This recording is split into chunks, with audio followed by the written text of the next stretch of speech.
हरे कृष्णा। जय श्री हरि। ओम नमः शिवाय। आप सभी को जय मां कंजक चैनल की तरफ से मौनी अमावस्या की हार्दिक शुभकामनाएं। मौनी अमावस्या हिंदू धर्म में अत्यंत पवित्र और महत्वपूर्ण दिन माना जाता है। ये माघ मास की अमावस्या तिथि को आती है और धार्मिक दृष्टि से विशेष महत्व रखती है।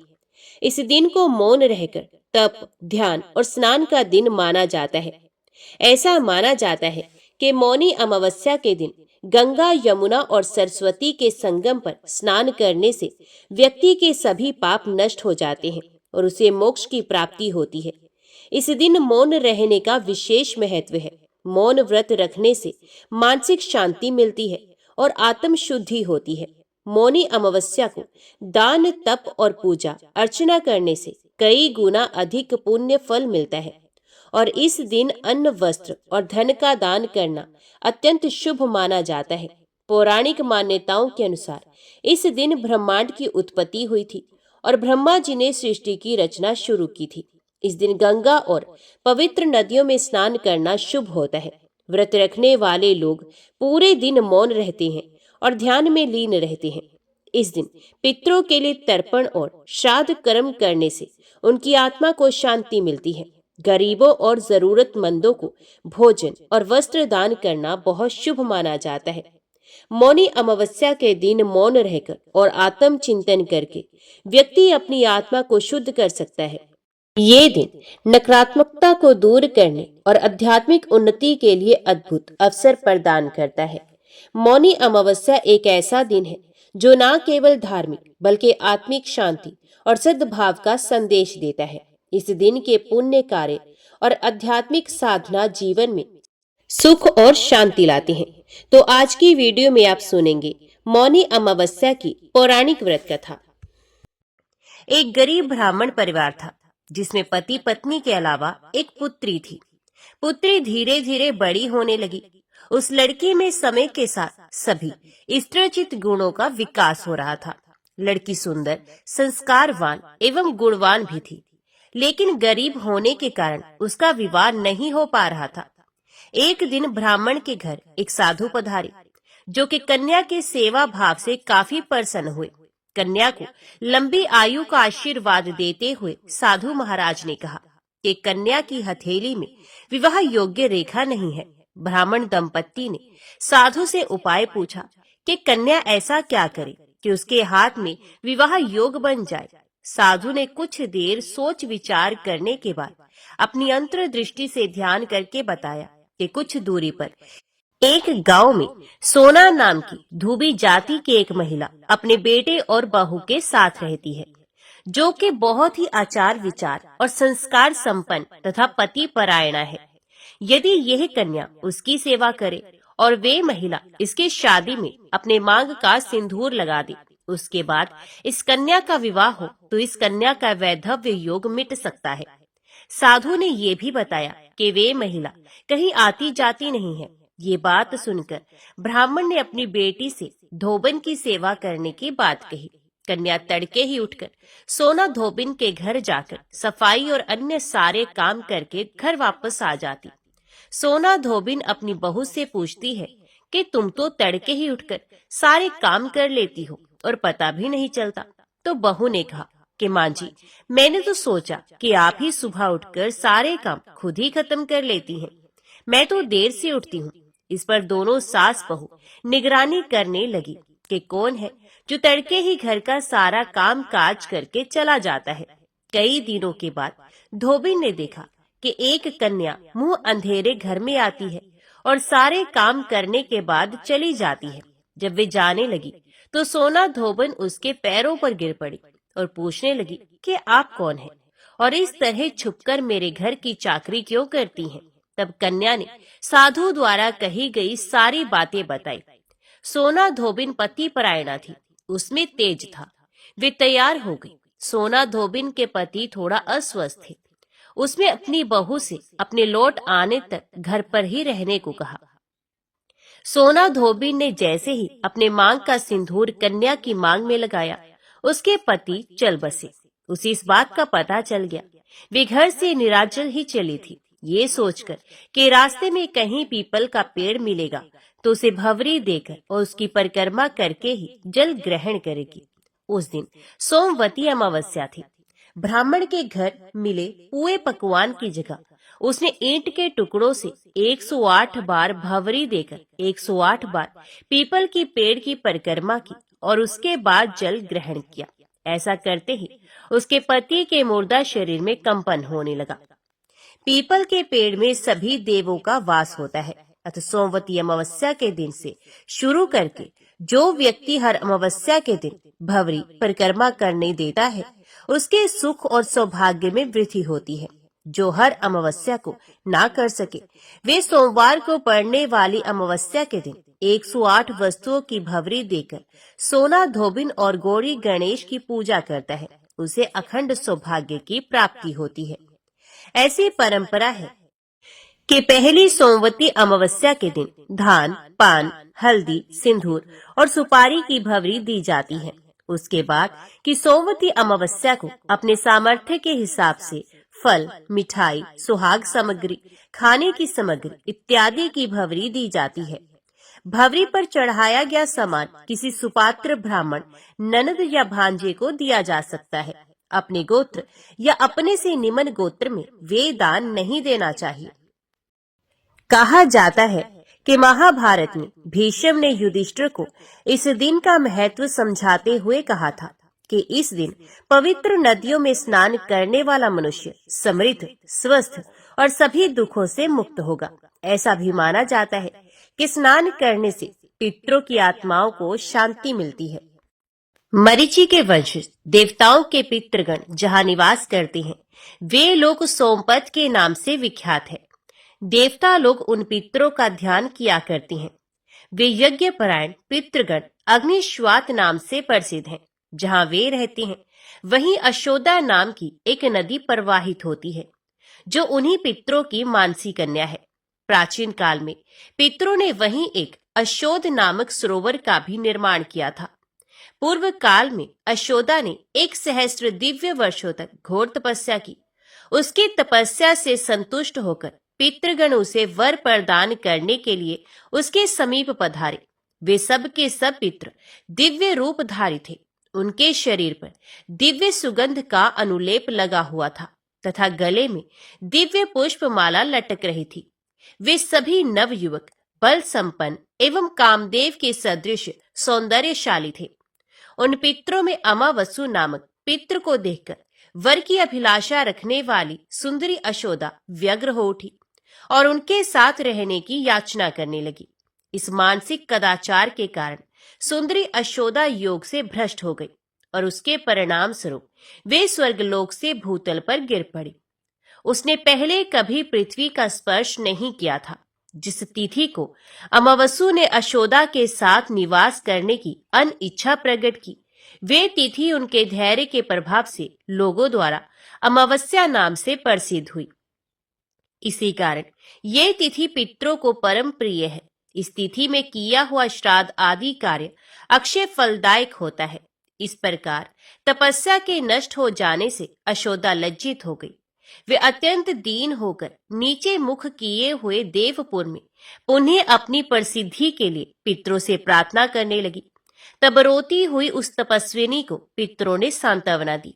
वे महाभाग पितर भावी देव कार्य का विचार कर प्रसन्नता एवं मंगल से परिपूर्ण वाणी द्वारा उससे इस प्रकार बोले, हे देवी, बुद्धिमान लोग स्वर्गलोक में दिव्य शरीर द्वारा जो कुछ शुभाशुभ कर्म करते हैं वे उसी शरीर से उन कर्मों के फल का उपभोग भी करते हैं, क्योंकि देव योनि में कर्म तुरंत फलदायक हो जाते हैं। उसके विपरीत मानव योनि में मृत्यु के पश्चात जन्मांतर में कर्म फल भोगना पड़ता है। इसलिए पुत्री, तुम मृत्यु के पश्चात जन्मांतर में अपनी तपस्या का पूर्ण फल प्राप्त करोगी। 28वें द्वापर में तुम मत्स्य योनि में उत्पन्न होगी। पितृकुल का व्यतिक्रमण करने के कारण तुम्हें इस कष्टदायक योनि की प्राप्ति होगी। पुण्य उस योनि से मुक्त होकर तुम राजा वसु की कन्या हो जाओगी। कन्या होने पर तुम अपने दुर्लभ लोकों को अवश्य प्राप्त करोगी। उस कन्यावस्था में तुम्हें बद्री, बेर के वृक्षों से व्याप्त दीप में महर्षि पराशर से एक ऐसे पुत्र की प्राप्ति होगी जो बद्रायन नाम से प्रसिद्ध होगा और कभी अपने कर्म से च्युत ना होने वाले नारायण का अवतार होगा। तुम्हारा वे पुत्र एक ही वेद को अनेक 4 भागों में विभक्त करेगा। तदंतर समुद्र के अंश से उत्पन्न हुए पूर्ववंशी राजा शांतनु के संयोग से तुम्हें विचित्र वीर एवं महाराज चिंद्रागन नामक 2 पुत्र प्राप्त होंगे। बुद्धिमान विचित्र वीर के 2 क्षेत्रज्ञ धृतराष्ट्र और पांडु पुत्रों को उत्पन्न कराकर तुम प्रोष्ठपदी भाद्रपद की पूर्णिमा और पौष कृष्ण अष्टमी आदि में अष्टकार रूप से पितृलोक में जन्म ग्रहण करोगी। इस प्रकार मनुष्यलोक में सत्यवती और पितृलोक में आयु एवं आरोग्य प्रदान करने वाली तथा नित्य संपूर्ण मनोवांछित फलों की प्रदात्री अष्टका नाम से तुम्हारी ख्याति होगी। कालांतर में तो मनुष्य लोक में नदियों में श्रेष्ठ पुण्य सलीला अशोदा नाम से नदी रूप में जन्म धारण करोगी। ऐसा कहकर पितरों का वे समुदाय वहीं अंतर ध्यान हो गया तथा अशोदा को अपने उन समस्त कर्म फलों की प्राप्ति हुई जो पहले कहे जा चुके हैं। कुरुक्षेत्र में कौशिक नामक एक धर्मात्मा महर्षि थे। उनके 7 पुत्र थे। उन पुत्रों के नाम कुछ इस प्रकार थे: सवस्रप, क्रोधन, हिंस्त्र, पिशुन, कवि, वाग्दुष्ट एवं पितृवती। पिता की मृत्यु के पश्चात वे सभी महर्षि गर्ग के शिष्य हुए। उस समय समस्त लोगों को भयभीत करने वाली महती अनावृष्टि हुई, जिसके कारण भीषण अकाल पड़ गया। इसी बीच वे सभी तपस्वी अपने गुरु गर्गाचार्य की आज्ञा से उनकी सेवा में लग गए। वहां वन में वे सभी भूख से अत्यंत पीड़ित हो गए। जब क्षुधा शांति का कोई अन्य उपाय नहीं सूझा, तब छोटे भाई पितृव्रती ने श्राद्ध कर्म करने की सम्मति दी। बड़े भाइयों द्वारा अच्छा ऐसा ही करो ऐसी आज्ञा पाकर पितृव्रती ने सम्माहित चित्त होकर श्राद्ध का उपकर्म आरंभ किया। उस समय उसने छोटे बड़े के क्रम से 2 भाइयों को देव कार्य में, 3 को पितृ कार्य में और 1 को अतिथि रूप में नियुक्त किया तथा स्वयं श्राद्ध कर्ता बन गया। इस प्रकार पितृप्रायण पितृव्रती ने पितरों का स्मरण करते हुए मंत्रोच्चारण पूर्वक श्राद्ध कार्य संपन्न किया। काल कर्म के अनुसार मृत्यु के उपरांत श्राद्ध वैगुण्य रूप कर्मदोष से वे भी सभी दाशपुर मंदसौर नामक नगर में बहेलिया होकर उत्पन्न हुए। किंतु पितृ स्नेह श्राद्ध कृत्य से भावित होने के कारण उन्हें पूर्व जन्म के वृतांतों का स्मरण बना रहा। पूर्व जन्म के कर्मों के परिणाम स्वरूप वे क्रूर कर्मी बहेलियों के घर में पैदा तो हुए, परंतु पितरों के ही महात्म्य से वे सभी जाति स्मर पूर्व जन्म के वृतांतों के ज्ञाता भी बने रहे। पुण्य श्राद्ध कर्म के फल से वैराग्य उत्पन्न हो जाने के कारण उन सभी ने अनशन करके अपने अपने उस शरीर का त्याग कर दिया। तदंतर वे 7 कालंजर पर्वत पर भगवान नीलकंठ के समक्ष मृग योनि में उत्पन्न हुए। वहां भी पितरों के स्नेह से अनुभावित होने के कारण वे जाति स्मर बने ही रहे। उस योनि में भी ज्ञान और वैराग्य उत्पन्न हो जाने के कारण उन लोगों ने तीर्थ स्नान में अनशन करके लोगों के देखते देखते धर्म पूर्वक प्राणों का उत्सर्ग कर दिया। तत्पश्चात उन 7 योग अभ्यासी जनों ने मानसरोवर में चक्रवाक की योनि में जन्म धारण किया। अब आप लोग नाम एवं कर्म अनुसार उन सभी का वृत्तांत श्रवण कीजिए। इस योनि में उनके नाम है सुमना, कुमुद, शुद्ध, शीद्रदर्शी, सुनेत्रक, सुनेत्र और अंशुमान। ये 7 योग के पारदर्शी थे। इनमें से अल्प बुद्धि वाले 3 तो योग से भ्रष्ट हो गए और इधर उधर भ्रमण करने लगे। उसी समय एक पांचाल वंशी नरेश, जो महान बल और पराक्रम से संपन्न था तथा जिसके पास अधिक से अधिक सेना और वाहन थे, अपने क्रीड़ा उद्यान में स्त्रियों के साथ अनेकाविध हाव भाव से क्रीड़ा कर रहा था। उस शोभाशाली राजा को देखकर उन जल पक्षियों में से एक को, जो पितृ भक्त श्राद्ध करता पितृव्रती नामक ब्राह्मण था, उसके मन में राज्य प्राप्ति की आकांक्षा उत्पन्न हो गई। इसी प्रकार दूसरे दोनों ने राजा के 2 मंत्रियों को प्रचुर सेना और वाहनों से युक्त देखकर इस मृत्यु लोक में मंत्री पद प्राप्त करने की इच्छा व्यक्त की। उनमें जो 4 निष्काम थे वे सभी श्रेष्ठ ब्राह्मण कुल में पैदा हुए। उन तीनों में से पहला राजा विभ्राज के पुत्र रूप में ब्रह्मदत्त नाम से विख्यात हुआ तथा अन्य 2 कंडरीक और सुबालक नाम से मंत्री के पुत्र हुए। राजा विभ्राज की मृत्यु के उपरांत विद्वान पुरोहित ने ब्रह्मदत्त को राज्य पर अभिषिक्त कर दिया। वे पांचाल नरेश ब्रह्मदत्त प्रबल पराक्रमी, सभी शास्त्रों में प्रवीण, योगज्ञ और सभी जंतुओं की बोली का ज्ञाता था। देवल की सुंदरी कन्या जो सनती नाम से विख्यात थी, राजा ब्रह्मदत्त की पत्नी हुई। वे ब्रह्मवादिनी थी। उस पत्नी के साथ रहकर राजकुमार ब्रह्मदत्त राज्य भार संभालने लगा। एक बार राजा ब्रह्मदत्त अपनी पत्नी सनती के साथ भ्रमण करने के लिए उद्यान में गया। वहां उसने काम कलह से व्याकुल एक कीट दंपत्ति चींटा चींटी को देखा। वह कीट जिसका शरीर कामदेव के बाणों से संतप्त हो उठा था, चारों ओर से चींटी से अनुनय विनय करता हुआ गदगद वाणी में बोला, प्रिय, इस जगत में तुम्हारे समान सुंदरी स्त्री कहीं कोई भी नहीं है। तुम्हारा कट प्रदेश पतला और जंघे मोटे हैं। तुम स्तनों के भारी भार से विनम्र होकर चलने वाली, स्वर्ण के समान गौर वर्णा, सुंदर कमर वाली, मृदु भाषणी, मनोहर हास्य से युक्त, भली भांति लक्ष्य को भेदन करने वाले नेत्रों और जीभ से संवेद तथा गुड़ और शक्कर की प्रेमी हो।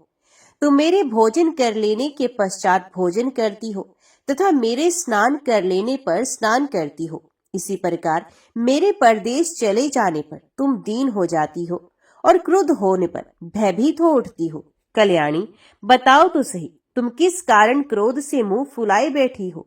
तब क्रोध से भरी हुई चींटी उस कीट से बोली, शठ, तुम क्या मुझसे व्यर्थ बकवाद कर रहे हो? अरे धूर्त, अभी कल ही तुमने मेरा परित्याग करके लड्डू का चूर्ण ले जाकर दूसरी चींटी को नहीं दिया है। तो चींटा बोला, वर वारिणी, तुम्हारे सदृश रूप रंग वाली होने के कारण मैंने भूल से दूसरी चींटी को लड्डू दे दिया था। भामिनी, तुम मेरे इस एक अपराध को क्षमा कर दो। सुव्रते, मैं पुनः कभी भी इस प्रकार का कार्य नहीं करूंगा। मैं सत्य की दुहाई देकर तुम्हारे चरण छूता हूँ, तुम मुझ विनीत पर प्रसन्न हो जाओ। इस प्रकार उस चींटे का कथन सुनकर वे चींटी प्रसन्न हो गई। इधर चक्रपाणी भगवान विष्णु की कृपा से समस्त प्राणियों की बोली का ज्ञाता होने के कारण ब्रह्मदत्त भी उस सारे वृत्तांत को जानकर विस्मय विमुग्ध हो गए। वे चारों चक्रवाक उसी ब्रह्मदत्त के नगर में एक वृद्ध ब्राह्मण के पुत्र रूप से उत्पन्न हुए थे। उस जन्म में भी वे ब्राह्मण पूर्वत जाति स्मर ही बने रहे। उस समय उनके धृतिमान, तत्वदर्शी, विद्याचंड और तपोत्सुक ये 4 नाम थे। वे कर्म अनुसार एक अत्यंत सुदृढ़, उस ब्राह्मण का नाम भी सुदृढ़ था, ब्राह्मण के पुत्र थे। बचपन में ही इन ब्राह्मणों की बुद्धि तपस्या की ओर प्रवृत्त हो गई। तब ये द्विज श्रेष्ठ पिता से प्रार्थना करते हुए बोले, पिताजी, हम लोग तपस्या करके परम सिद्धि प्राप्त करना चाहते हैं। उनके इस कथन को सुनकर महातपस्वी सुदृढ़ दीन वाणी में बोले, पुत्रो, ये कैसी बात कह रहे हो? मुझ दरिद्र बूढ़े पिता को छोड़कर तुम लोग वनवासी होना चाहते हो। भला मेरा परित्याग कर देने से तुम लोगों को कौन सा धर्म प्राप्त होगा तथा तुम्हारी क्या गति होगी? ये तो महान अधर्म है। ऐसा कहकर पिता ने उन्हें मना कर दिया। ये सुनकर उन पुत्रों ने कहा, तात, हम लोगों ने आपकी जीविका उपार्जन का प्रबंध कर लिया है। इसके अतिरिक्त आपको और क्या चाहिए सो बताइए। यदि आप प्रातः काल राजा ब्रह्मदत्त के समक्ष जाकर आगे बताए जाने वाले श्लोक का पाठ कीजिएगा तो वे आपको प्रचुर धन संपत्ति एवं सहस्रों ग्राम प्रदान करेंगे। उस श्लोक का अर्थ यो है, जो कुरुक्षेत्र में श्रेष्ठ ब्राह्मण, दासपुर मंदसौर में व्यात, कालंजर पर्वत पर मृग और मान सरोवर में 7 चक्रवाक थे, वे सिद्ध होकर यहाँ निवास करते हैं। पिता से ऐसा कहकर वे सभी तपस्या करने के लिए वन में चले गए। इधर वृद्ध सुदृढ़ भी अपनी स्वार्थ सिद्धि के लिए राजभवन की ओर चल पड़े। अब ब्रह्मदत्त की उत्पत्ति कथा बताते हैं। पूर्व काल में पांचाल देश के एक अणहु नामक नरेश हो गए हैं, जो विभ्राट के पुत्र थे। वे पुत्र प्राप्ति की कामना से कठोर व्रत में तत्पर होकर सामर्थ्यशाली एवं सर्वव्यापक देव देवेश्वर श्री नारायण श्री हरि की आराधना करने लगे। तत्पश्चात अधिक काल व्यतीत होने पर भगवान जनार्दन उनकी आराधना से प्रसन्न हुए और उनके समक्ष प्रकट होकर बोले, राजन, तुम्हारा कल्याण हो। अब तुम अपना मनोवांछित वरदान मांग लो। भगवान विष्णु के ऐसा कहने पर राजा ने उत्तम वर की याचना करते हुए कहा, देवेश, मुझे ऐसा पुत्र प्रदान कीजिए जो महान बल पराक्रम से संपन्न, संपूर्ण शास्त्रों का पारगामी विद्वान, धार्मिक, श्रेष्ठ योगी, संपूर्ण प्राणियों की बोली का ज्ञाता और योग अभ्यासी हो। भगवान, मुझे ऐसा ही औरस पुत्र प्रदान कीजिए। ये सुनकर विश्वात्मा परमेश्वर राजा से ऐसा ही हो यो कहकर समस्त देवताओं के देखते देखते वहां से अंतर ध्यान हो गए। तदंतर समय अनुसार वही प्रतापी ब्रह्मदत्त उस राजा अणहु का पुत्र हुआ, जो आगे चलकर संपूर्ण जीवों पर दयालु, समस्त प्राणियों में अमित बल संपन्न, संपूर्ण प्राणियों की भाषा का ज्ञाता और समस्त प्राणियों के राजाधिराज सम्राट हुआ। तत्पश्चात जहां वे कीट दंपति बातें करते हुए स्थित थे, वहां पहुंचने पर चींटे की काम चेष्टा को देखकर योग आत्मा ब्रह्मदत्त को हंसी आ गई। राजा को हंसते देखकर महारानी सनती आश्चर्यचकित हो उठी और मन में किसी भावी अनर्थ की आशंका करके नरेश्वर ब्रह्मदत्त से प्रश्न कर बैठी। सनती ने पूछा, राजन, अकस्मात आपका ये अट्टहास किस लिए हुआ है? इस समय मैं आपको ये हंसी आई है, इस हास्य का कारण मैं नहीं समझ पा रही।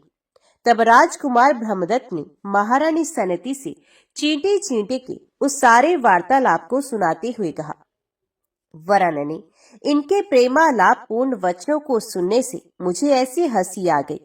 मेरी हंसी के विषय में कोई अन्य कारण नहीं है, परंतु रानी सनती ने राजा के उस कथन पर विश्वास नहीं किया और कहा, राजन, आपका ये कथन सरासर असत्य है। अभी अभी आपने मेरे ही किसी विषय को लेकर हास्य किया है, अतः मैं अब जीवन धारण नहीं करूंगी। भला देवताओं के अतिरिक्त मृत्युलोक निवासी प्राणी चींटे चींटे की वार्तालाप को कैसे जान सकता है? इसलिए यहाँ आपने मेरी ही हंसी उड़ाई है, इसके अतिरिक्त और क्या हो सकता है? रानी की बात सुनकर निष्पाप राजा ब्रह्मदत्त कुछ उत्तर ना दे सके। फिर इस रहस्य को जानने की इच्छा से वे श्रीहरि के समक्ष नियम पूर्वक आराधना करते हुए 7 रात तक बैठे रहे। अंत में भगवान ऋषिकेश ने स्वप्न में राजा से कहा, राजन, प्रातः काल तुम्हारे नगर में घूमता हुआ एक वृद्ध ब्राह्मण जो कुछ कहेगा, उसके उन वचनों से तुम्हें सारा रहस्य ज्ञात हो जाएगा। यो कहकर भगवान विष्णु अंतर ध्यान हो गए। तदंतर प्रातः काल जब राजा ब्रह्मदत्त अपनी पत्नी और दोनों मंत्रियों के साथ नगर से निकल रहे थे, उसी समय उन्होंने अपने समक्ष आते हुए उस वृद्ध ब्राह्मण को देखा, जो इस प्रकार कह रहा था, जो पहले कुरुक्षेत्र में श्रेष्ठ ब्राह्मण के रूप में, दासपुर में व्याध के रूप में, कालंजर पर्वत पर मृग योनि में और मान सरोवर में 7 चक्रवाक के रूप में उत्पन्न हुए थे, वे ही व्यक्ति अब सिद्ध होकर यहाँ निवास कर रहे हैं। ब्राह्मण की ऐसी बात सुनकर राजा शोकाकुल हो अपने दोनों मंत्रियों के साथ भूतल पर गिर पड़े। उस समय उन्हें जाति स्मर्तव पूर्व जन्म के वृत्तांतों के ज्ञातत्व की प्राप्ति हो गई। उन दोनों श्रेष्ठ मंत्रियों में एक बा भव्य सुबालक कामशास्त्र का परिणेता और संपूर्ण शास्त्रों का ज्ञाता था, जिस संसार में पांचाल नाम से विख्यात था। दूसरा कंड्रीक भी धर्मात्मा और वेद शास्त्र का प्रवर्तक था। वे दोनों भी उस समय राजा के अग्रभाग में शोकाविष्ट हो धराशायी हो गए और उन्हें भी जाति समर्तव की प्राप्ति हुई।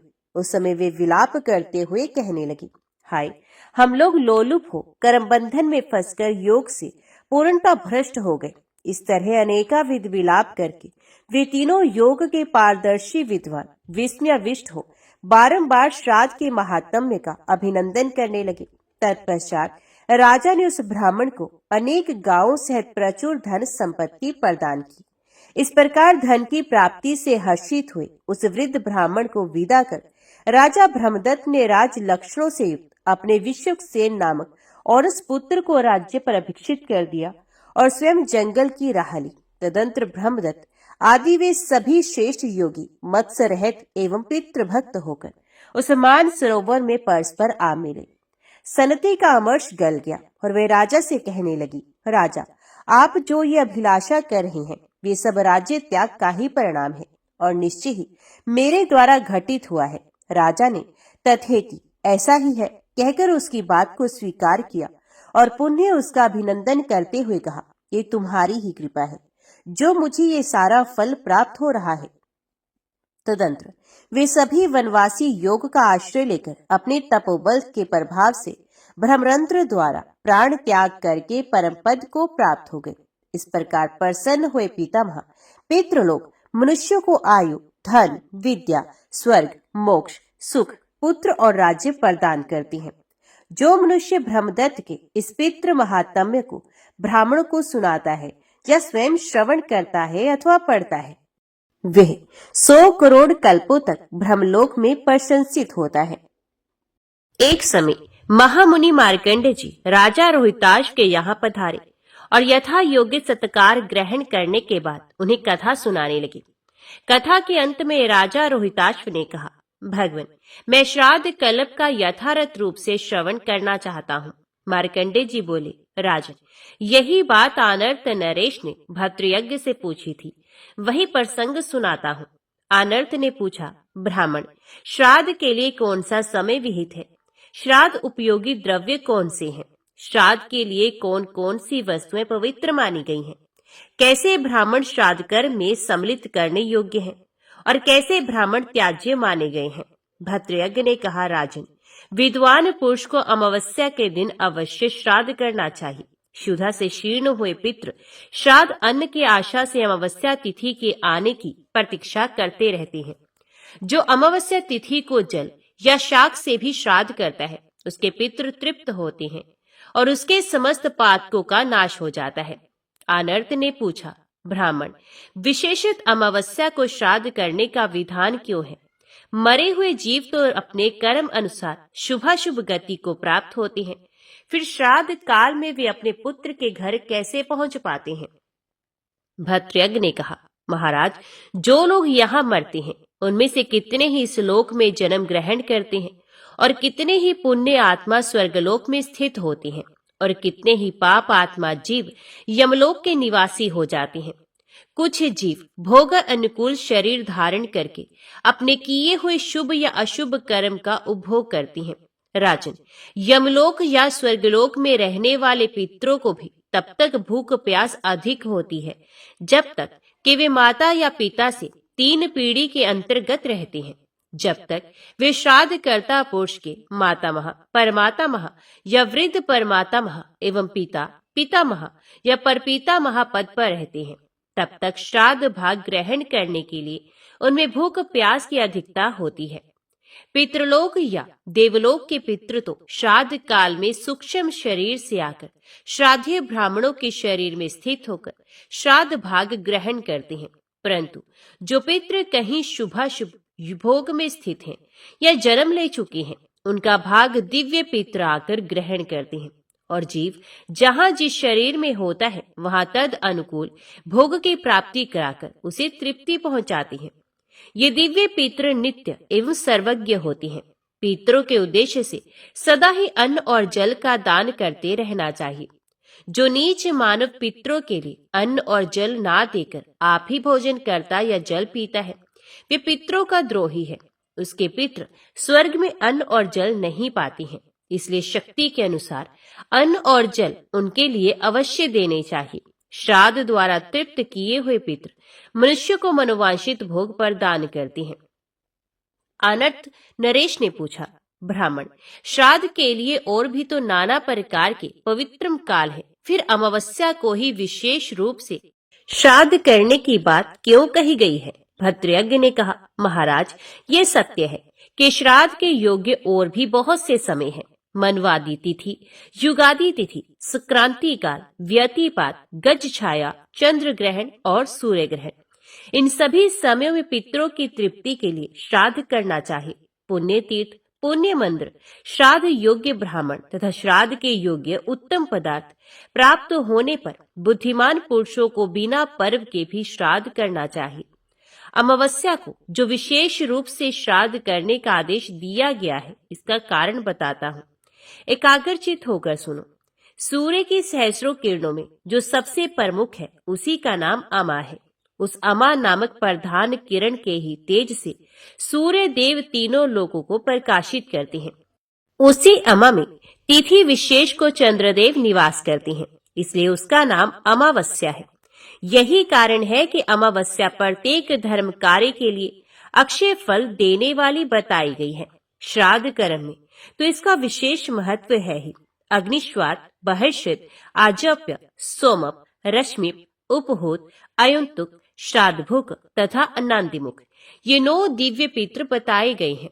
आदित्य, वसु, रुद्र तथा दोनों अश्विनी कुमार भी केवल नांदीमुख पितरों को छोड़कर शेष सभी को तृप्त करते हैं। ये पितृगण ब्रह्मा जी के समान बताए गए हैं। अथ पद्म योनि ब्रह्मा जी उन्हें तृप्त करने के पश्चात सृष्टि कार्य आरंभ करते हैं। इनके सिवा दूसरे भी ऐसे मृत्यु पितर होते हैं जो स्वर्गलोक में निवास करते हैं। वे 2 प्रकार के देखे जाते हैं, एक तो सुखी और दूसरे दुखी। मृत्युलोक में रहने वाले वंशज जिनके लिए श्राद्ध करते और दान देते हैं, वे सभी वहां हर्ष में भरकर देवताओं के समान प्रसन्न होते हैं। जिनके लिए उनके वंशज कुछ भी दान नहीं करते, वे भूख प्यास से व्याकुल और दुखी देखे जाते हैं। एक समय की बात है, अग्निश्वात आदि सभी पितृ देवराज इंद्र के पास गए। महाराज इंद्र ने उन्हें आया देख संपूर्ण देवताओं के साथ भक्ति पूर्वक उनका पूजन किया। इसके बाद जब वे देव दुर्लभ पितृलोक को जाने लगे, तब क्षुधा पिपासा से पीड़ित रहने वाले मृत्यु पितरों ने दिव्य स्त्रोत्रों से, पितृ सूक्त के मंत्रों से तथा पितरों को संतुष्ट करने वाले अन्यान्य वैदिक स्त्रोत्रों से उन सबकी स्तुति करके दीनतापूर्ण वचनों द्वारा उन्हें प्रसन्न किया। तब वे दिव्य पितर प्रसन्न होकर उनसे बोले, सुव्रतो, हम सब तुम लोगों पर प्रसन्न हैं, बोलो तुम क्या चाहते हो। मृत्यु पितृ बोले, दिव्य पितृगण, हम मनुष्यों के पितर हैं। अपने कर्मों द्वारा मृत्युलोक से स्वर्गलोक में आकर देवताओं के साथ निवास करते हैं, परंतु यहाँ हमें अत्यंत भयंकर भूख और प्यास का कष्ट होता है।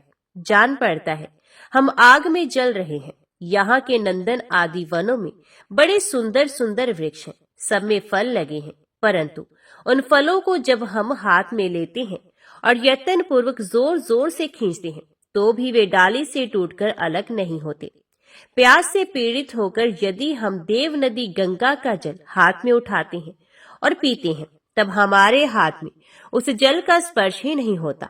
इस स्वर्गलोक में कोई खाता पीता नहीं दिखाई देता। अथ यहाँ का निवास हमारे लिए अत्यंत भयंकर हो गया है।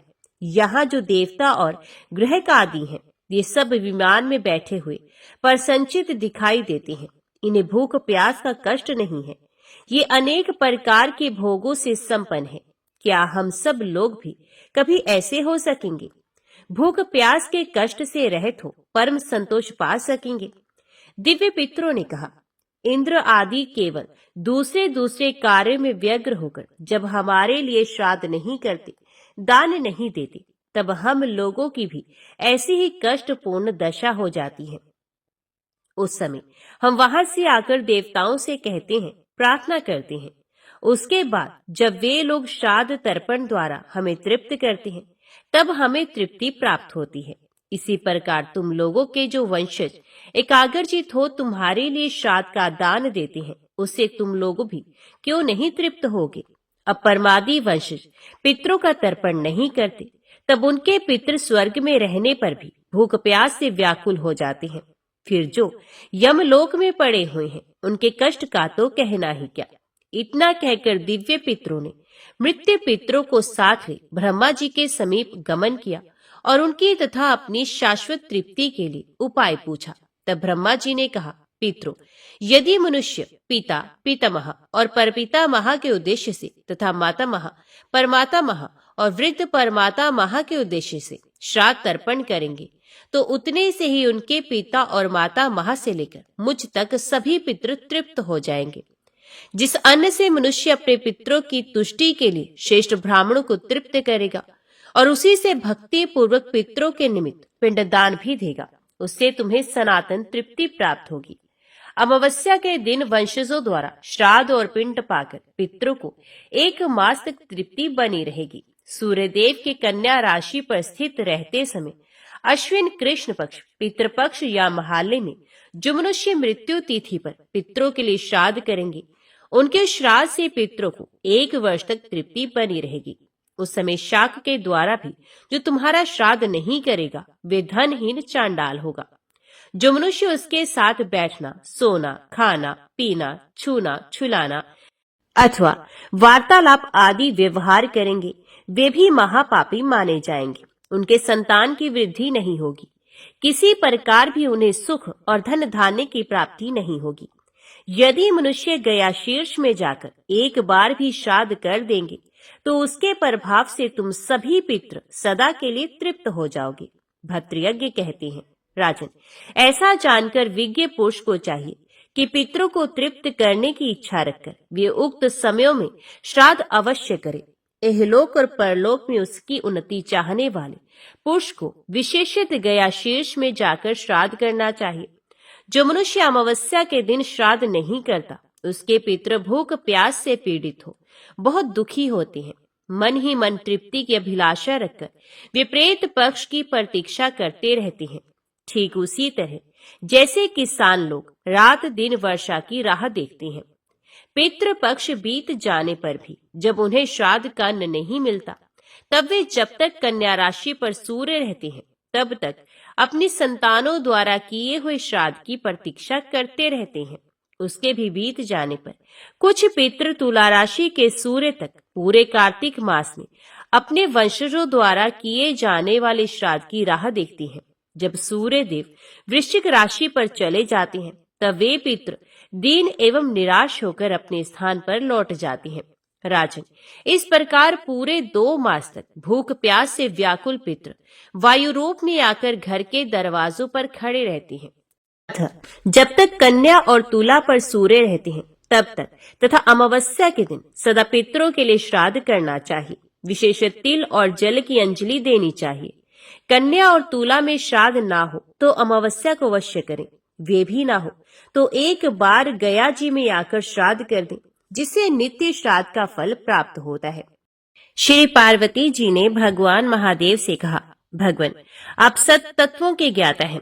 आपकी कृपा से मुझे श्री विष्णु संबंधी नाना प्रकार के धर्म सुनने को मिले, जो समस्त लोक का उद्धार करने वाले हैं। देवेश, अब मैं गीता का महात्म्य सुनना चाहती हूँ, जिसका श्रवण करने से श्रीहरि में भक्ति बढ़ती है। श्री महादेव जी बोले, जिनका श्री विग्रह अलसी के फूल की भांति श्याम वर्ण का है, पक्षी राज गरुड़ ही जिनके वाहन है, जो अपनी महिमा से कभी च्युत नहीं होते तथा शेषनाग की शैया पर शयन करते हैं, उन भगवान महाविष्णु की हम उपासना करते हैं। एक समय की बात है, मुर्दैत्य के नाशक भगवान विष्णु शेषनाग के रमणीय आसन पर सुखपूर्वक विराजमान थे। उस समय समस्त लोगों को आनंद देने वाली भगवती लक्ष्मी ने आदर पूर्वक प्रश्न किया, भगवान, आप संपूर्ण जगत का पालन करते हुए भी अपने ऐश्वर्य के प्रति उदासीन से होकर जिस क्षीर सागर में नींद ले रहे हैं, इसका क्या कारण है?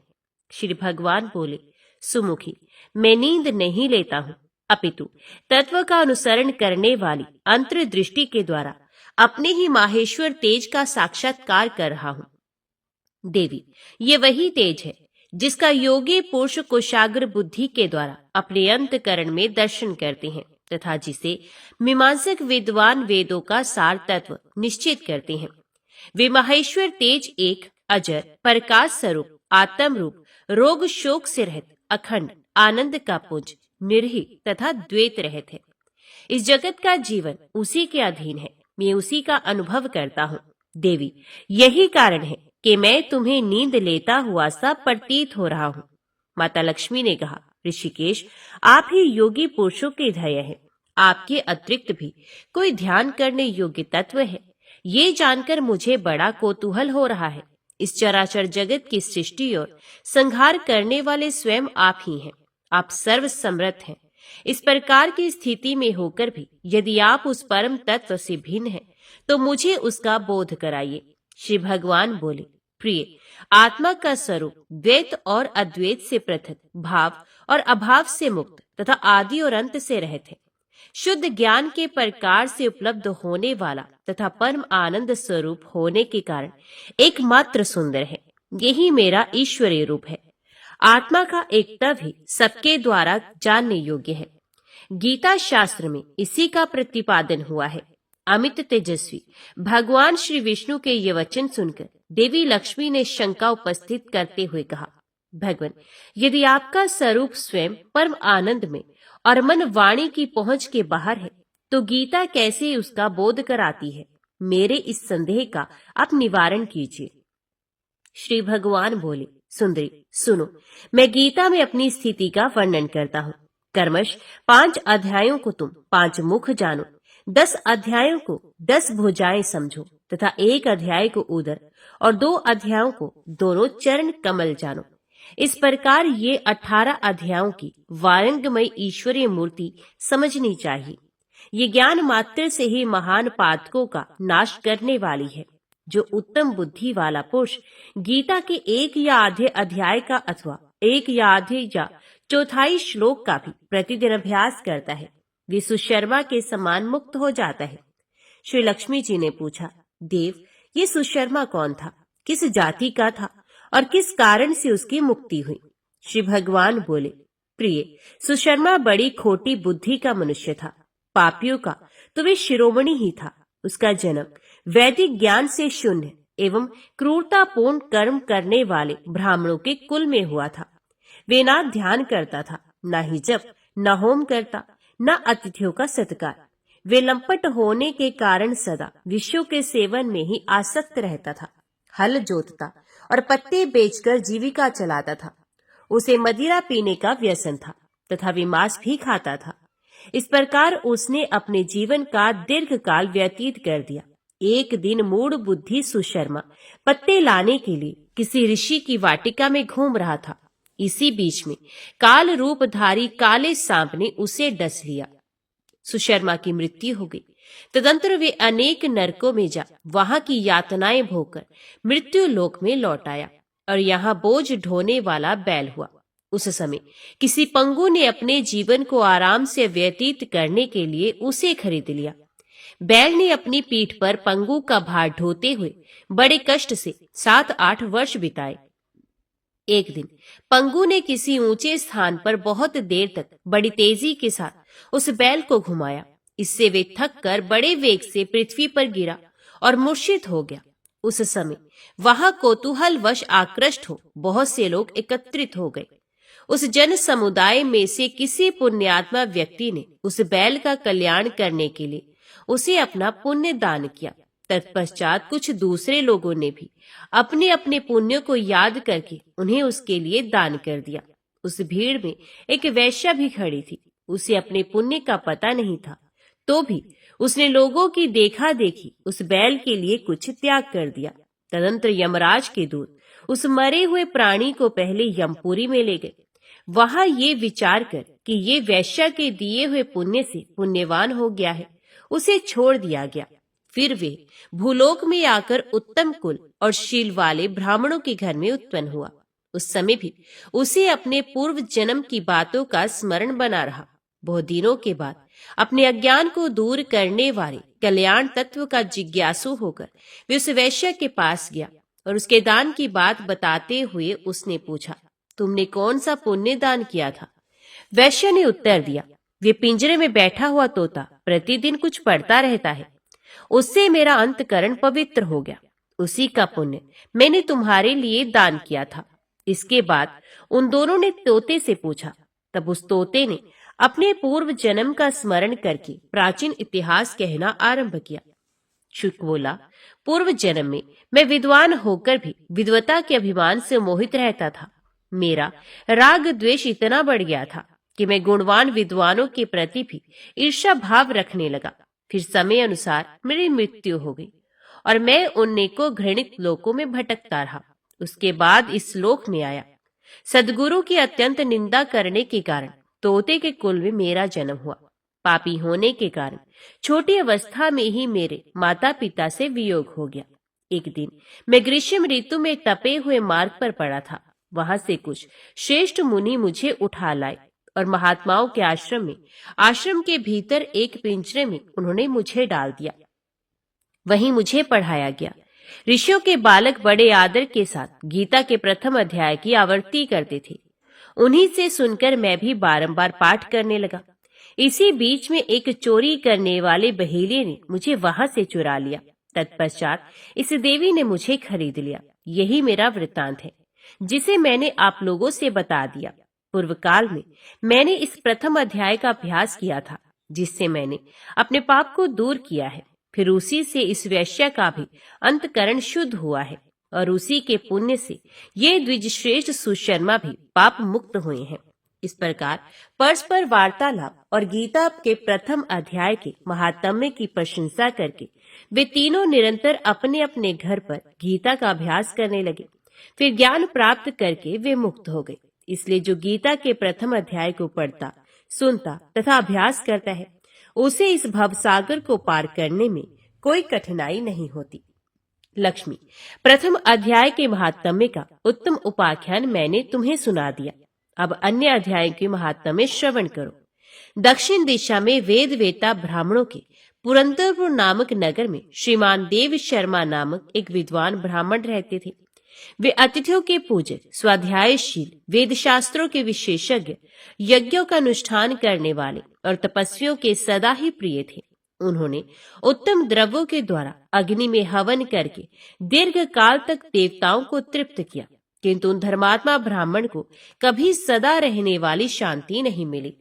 वे परम कल्याण में तत्व का ज्ञान प्राप्त करने की इच्छा से प्रतिदिन प्रचुर सामग्रियों के द्वारा सत्य संकल्प वाले तपस्वियों की सेवा करने लगे। इस प्रकार शुभ आचरण करते हुए उन्हें बहुत समय बीत गया। तदंतर एक दिन पृथ्वी पर उनके समक्ष एक त्यागी महात्मा प्रकट हुए।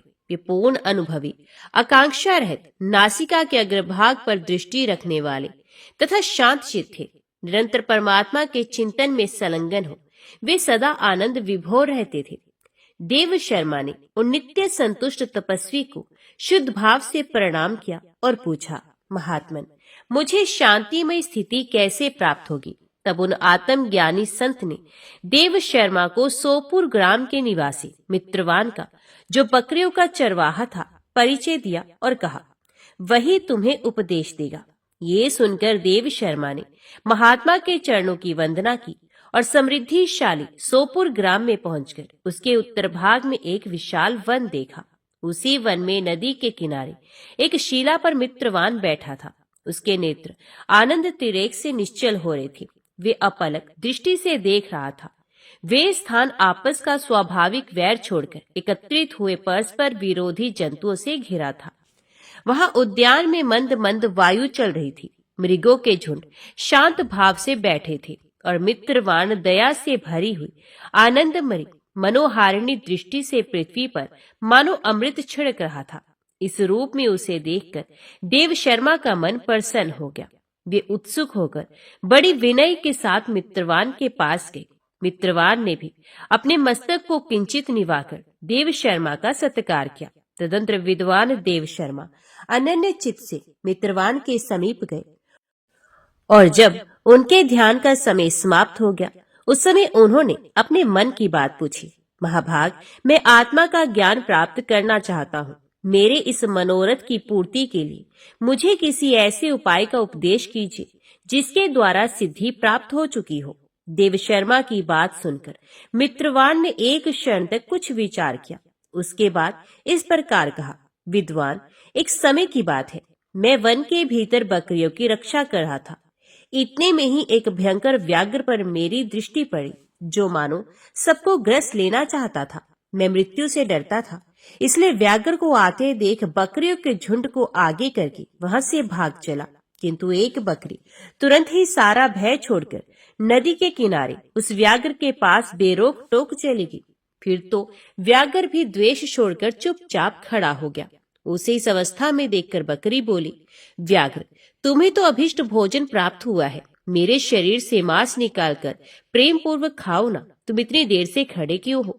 तुम्हारे मन में मुझे खाने का विचार क्यों नहीं हो रहा है? तो व्याघ्र बोला, बकरी, इस स्थान पर आते ही मेरे मन से द्वेष का भाव निकल गया। भूख प्यास भी मिट गई। इसलिए पास आने पर भी अब मैं तुझे खाना नहीं चाहता। व्याघ्र के यो कहने पर बकरी बोली, ना जाने मैं कैसे निर्भय हो गई, इसमें क्या कारण हो सकता है? यदि तुम जानते हो तो बताओ। ये सुनकर व्याघ्र ने कहा, मैं भी नहीं जानता, चलो सामने खड़े हुए इन महापुरुष से पूछें। ऐसा निश्चय करके वे दोनों वहां से चल दिए। उन दोनों के स्वभाव में ये विचित्र परिवर्तन देखकर मैं बहुत विस्मय में पड़ा था। इतने में ही उन्होंने मुझे से आकर प्रश्न किया। वह वृक्ष की शाखा पर एक वानर राज रहता था। उन दोनों के साथ मैंने भी वानर राज से पूछा। विप्रवर, मेरे पूछने पर वानर राज ने आदरपूर्वक कहा, अजापाल सुनो, इस विषय में मैं तुम्हें प्राचीन वृत्तांत सुनाता हूँ। ये सामने वन के भीतर जो बहुत बड़ा मंदिर है उसकी ओर देखो। इसमें ब्रह्मा जी का स्थापित किया हुआ शिवलिंग है। पूर्व काल में यहाँ सुकर्मा नामक एक बुद्धिमान महात्मा रहते थे, जो तपस्या में संलग्न होकर इस मंदिर में उपासना करते थे। वे वन में से फूलों का संग्रह करके लाते और नदी के जल से पूजनीय भगवान शंकर को स्नान कराकर उन्हीं से उनकी पूजा किया करते थे। इस प्रकार आराधना का कार्य करते हुए सुकर्मा यहाँ निवास करते थे। बहुत समय के बाद उनके समीप किसी अतिथि का आगमन हुआ। सुकर्मा ने भोजन के लिए फल लाकर अतिथि को अर्पण किया और कहा, विद्वन, मैं केवल तत्वज्ञान की इच्छा से भगवान शंकर की आराधना करता हूँ। आज इस आराधना का फल परिपक्व होकर मुझे मिल गया, क्योंकि इस समय आप जैसे महापुरुष ने मुझ पर अनुग्रह किया है। सुकर्मा के ये मधुर वचन सुनकर तपस्या के धनी महात्मा अतिथि को बड़ी प्रसन्नता हुई। उन्होंने एक शिलाखंड पर गीता का दूसरा अध्याय लिख दिया और ब्राह्मण को उसके पाठ एवं अभ्यास के लिए आज्ञा देते हुए कहा, ब्राह्मण, इससे तुम्हारा आत्मज्ञान संबंधी मनोरथ अपने आप सफल हो जाएगा। यो कहकर वे बुद्धिमान तपस्वी सुकर्मा के सामने ही उनके देखते देखते अंतर ध्यान हो गए। सुकर्मा विस्मित होकर उनके आदेश के अनुसार निरंतर गीता के द्वितीय अध्याय का अभ्यास करने लगे। तदंतर दीर्घकाल के पश्चात अंतकरण शुद्ध होकर उन्हें आत्मज्ञान की प्राप्ति हुई। फिर वे जहां जहां भी गए वहां वहां का तपोवन शांत हो गया। उनमें शीत उष्ण और राग द्वेष आदि की बाधाएं दूर हो गई। इतना ही नहीं, उन स्थानों में भूख प्यास का कष्ट भी जाता रहा तथा भय का सर्वथा अभाव हो गया। ये सब द्वितीय अध्याय का जप करने वाले सुकर्मा ब्राह्मण की तपस्या का ही प्रभाव समझो। मित्रवान कहता है, वानर राज के यों कहने पर मैं प्रसन्नता पूर्वक बकरी और व्याघ्र के साथ उस मंदिर की ओर गया, जहां जाकर शिलाखंड पर लिखे हुए गीता के द्वितीय अध्याय को मैंने देखा और पढ़ा। उसी की आवृत्ति करने से मैंने तपस्या का पार पा लिया है। अतः भद्रपुरुष, तुम भी सदा द्वितीय अध्याय की ही आवृत्ति किया करो। ऐसा करने पर मुक्ति तुमसे दूर नहीं रहेगी। श्री भगवान कहते हैं, प्रिय मित्रवान के इस प्रकार आदेश देने पर देव शर्मा ने उसका पूजन किया और उसे प्रणाम करके पुरंदरपुर की राह ली। वहां किसी देवालय में पूर्वोक्त आत्मज्ञानी महात्मा को पाकर उन्होंने ये सारा वृत्तांत निवेदन किया और सबसे पहले उन्हीं से द्वितीय अध्याय को पढ़ा। उनसे उपदेश पाकर शुद्ध अंतकरण वाले देव शर्मा प्रतिदिन बड़ी श्रद्धा के साथ द्वितीय अध्याय का पाठ करने लगे। तब से उन्होंने प्रशंसा के योग्य परम पद को प्राप्त कर लिया। ओम नमो भगवते वासुदेवाय नमः। आज की वीडियो में इतना ही। उम्मीद करती हूँ वीडियो आपको पसंद आई होगी। वीडियो पसंद आई हो तो वीडियो को लाइक और चैनल को सब्सक्राइब जरूर कीजिएगा। जय श्री हरि लिखकर कमेंट बॉक्स में अपनी हाजिरी और अपने सुझाव देना ना भूलेगा। तो मिलते हैं अगली कथा अगली वीडियो के साथ। तब तक के लिए देखते व सुनते रहिए। जय मां कंजक, जय माता दी।